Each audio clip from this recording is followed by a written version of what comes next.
You didn't earn a seat at this table, my brother snapped. Dad left you nothing. A stranger leaned in close, whispering, Are you, Evelyn? He held out an envelope. Your father asked me to find you. My name is Evelyn Parker. I'm 34 years old. And that moment, standing in my childhood home, surrounded by relatives who had spent years looking through me like I was made of glass, changed everything I thought I understood about my family, my father, and myself. I work in community outreach. It's not glamorous. I don't drive a luxury car or wear designer clothes to important meetings. I help people navigate systems that were built to confuse them. Housing assistance, food programs, grief counseling referrals. It's quiet work. Steady work. Work that most people in my family considered beneath the standard they expected from someone carrying our last name. My brother, Damien, was always the one they held up. The finance career, the corner office, the confident handshake. He wore success like a badge, and our family pinned it to his chest every chance they got. Me? I was described as practical, said with a tone that meant something closer to forgettable. Not impressive, not ambitious, just practical. I spent years trying to prove I belonged in rooms where I was never quite invited. I chose stability when others chose spectacle. I chose integrity when shortcuts were available. I never stopped believing those choices mattered, even when nobody else seemed to notice. I wasn't rich. I wasn't glamorous. But I had something they never anticipated. And soon enough, they would all find out exactly what that was. If you've ever been the one in your family who was passed over, looked past, or quietly dismissed while someone else collected the applause, this story is for you. You took the long road. You did the right thing even when it cost you. That kind of strength deserves to be seen. If this story speaks to something you've lived through, subscribe to this channel and share your experience in the comments below. You are not alone, and your story matters here. Hit the hype button or tap like to show your support and help this community grow. Every person who's been underestimated deserves a place where they're finally heard. My father passed on a Tuesday morning in early spring. The house smelled like cold coffee and old flowers by the time the family gathered. Sympathy cards lined the windowsill. People spoke in hushed, respectful tones at first.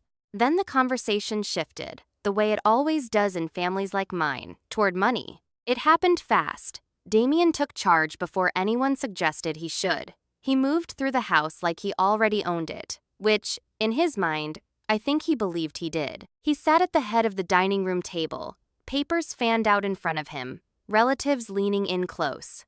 I stood near the doorway, holding a cup of tea I hadn't touched. We should talk about the property on Linden Road, Damien announced, not looking up. And the accounts. An aunt nodded. A cousin pulled out a notepad. Nobody looked at me. I walked to the table and pulled out a chair. Damien finally looked up then. He looked at me the way you look at something that has wandered into the wrong room. This is a financial conversation, Evelyn, he said, flat and calm. You've never been involved in Dad's financial decisions. He was my father too, I said. Damien leaned back. You contributed nothing to this family's holdings. Nothing. You've been off doing your little outreach work while the rest of us built something real. Dad left you nothing because there was nothing to leave you. He said it like he was reading from a report. Clinical. Final. A few people shifted in their seats. Nobody pushed back. That was when the doorbell rang. One of the cousins answered it. A man I had never seen before stepped inside.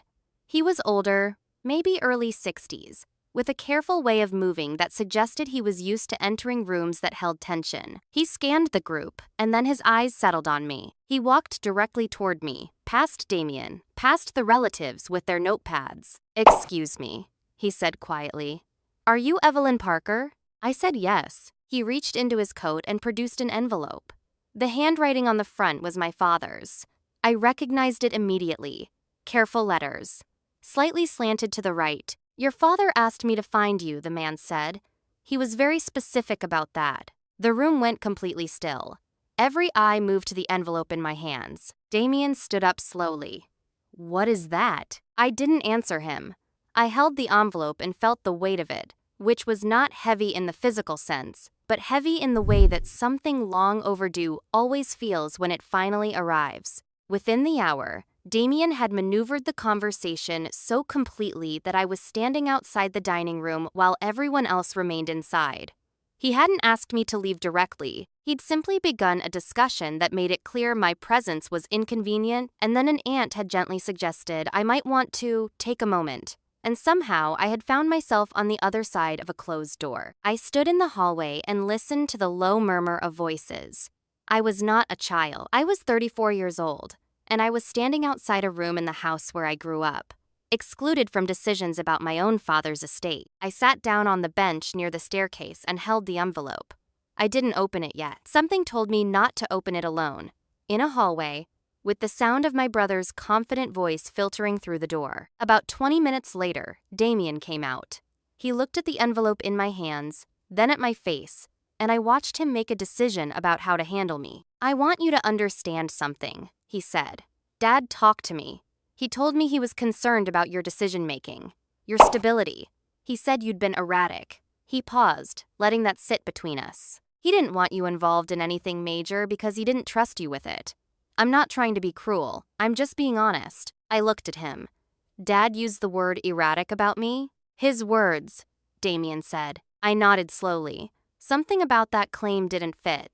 My father was precise with language. He didn't use words carelessly. And the word erratic was not a word he would have chosen to describe a daughter who had spent a decade building community programs, maintaining her own apartment, and showing up reliably for him during his illness. It didn't fit. Damien must have read the composure on my face as defeat, because he softened slightly, the way people do when they believe they've won. Then, before I could respond, he produced a document. It was a letter, or appeared to be, bearing my father's signature at the bottom. He held it up briefly, then pulled it back. "This outlines his wishes," Damien said. "It's already been reviewed. The decisions have essentially been made." He was waving it like a flag, not showing it to me clearly, just making sure I knew it existed. It was designed to make me feel surrounded, outgunned, and finished before I'd even started. I kept my voice even. "Who reviewed it?" He blinked. "What?" "The document. Who reviewed it? Which attorney? Which office?" He didn't answer that directly. He said it had been handled. I asked when. He said recently. I asked by whom. Again. He named a firm I had never heard our father mention in all the years I had been present for his legal and financial conversations. I said nothing more. I just filed that away. What they didn't know was that my father had trusted me with things he never shared with anyone else in the family.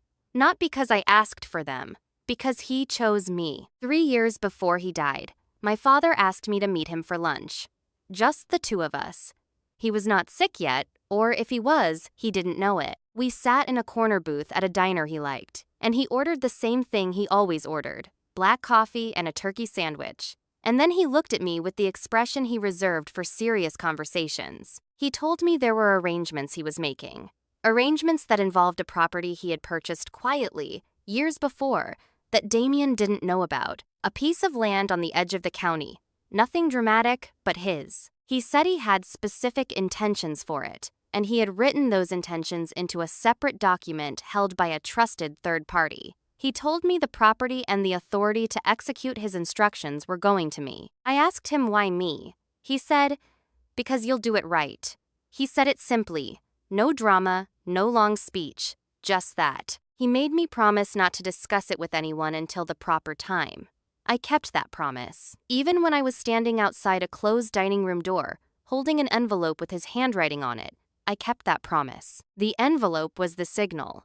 That was the proper time. I had a plan they never saw coming, not because I was cunning or strategic by nature, but because my father had been, and he had trusted me to carry it through. The man who had delivered the envelope had waited near the front door. After Damien went back inside, I walked over to him and introduced myself properly. His name was Gerald Whitmore. He explained that he was a colleague of the family's original estate attorney, a man named Howard Beckett, who had handled my father's affairs for over 20 years. Gerald told me he recognized the seal on the envelope because Howard had prepared a private addendum to my father's will, filed separately, and he had been the one assigned to deliver it to me directly at the appropriate time following my father's passing. He said Howard was semi-retired now, but still active, and when I mentioned the document Damien had shown me, the one from an unfamiliar firm, Gerald's expression became careful. "That's worth looking into," he said. He asked to see the envelope. I showed him the outside. He nodded at the seal and confirmed it was legitimate. When we walked back into the dining room together, Damien looked at Gerald and immediately tried to establish authority. "Who are you?" he asked. "I'm a colleague of Howard Beckett," Gerald said. "I've delivered correspondence from a private addendum to your father's estate. Given what's been described to me this afternoon, I'm going to recommend a formal review before any decisions are finalized." The room shifted. An aunt looked at another aunt. Damien's jaw tightened. "There's nothing to review," Damien said. "Everything is already settled." "Then a review will confirm that," Gerald said calmly, "and we can all move forward without any question." He didn't raise his voice. He didn't need to. The confidence in the room had just changed hands, and everyone in that dining room felt it, even if they didn't fully understand it yet. 3 days later, we were in Howard Beckett's legal office. The room smelled faintly of cedar and old files. A large wooden desk sat at the center, and Howard, a composed man in his late 60s with reading glasses perched at the end of his nose, sat behind it. Damien had brought his own attorney. I sat across the desk with Gerald beside me. Several relatives had insisted on attending, and Howard had agreed to allow it. Howard opened the formal will first. He read through the standard provisions. The house, the primary accounts, a portion designated for shared family expenses. Damien received what he expected. He sat back with the satisfied look of someone collecting what was already owed to him. Then Howard picked up a second document. "There is a private addendum," Howard said, "prepared separately, and filed with this office at the request of the deceased. It was always intended to be read in conjunction with the primary will." Damien's attorney leaned forward. "We weren't notified of an addendum. It was filed with a separate confidentiality instruction until time of delivery," Howard said. "That is entirely lawful and documented." He opened the envelope. He read aloud. My father had written it in his own clear language. He stated that the property at Linden Road, which Damien had mentioned casually at that first family gathering without appearing to know its true value, had been purchased privately and was not included in the shared estate. It was registered separately. It was designated solely to me, Evelyn Parker, along with full legal authority to execute the terms of its use, which included a community land trust he had been quietly building toward for years. He had written, and Howard read this part slowly. "Evelyn has always understood what this family's resources should be used for. I trust her to complete what I started." Damien stood up. "That property was part of the family assets. That document is not valid." His attorney put a hand on his arm. Howard looked up from the page. "The property was purchased under a separate entity, fully documented and legally registered. It was never part of the shared estate. The addendum is notarized, witnessed, and filed. It is entirely valid." The document Damien had waved at me, the one from the unfamiliar firm, turned out to be a summary of standard provisions only. It had not included the addendum because the firm he had engaged had not known about it. My father had planned it that way. Damien sat back down. His face was rigid. I didn't say anything dramatic. There was nothing to say. I stepped out of Howard's office that afternoon and stood on the sidewalk in the cool, quiet air.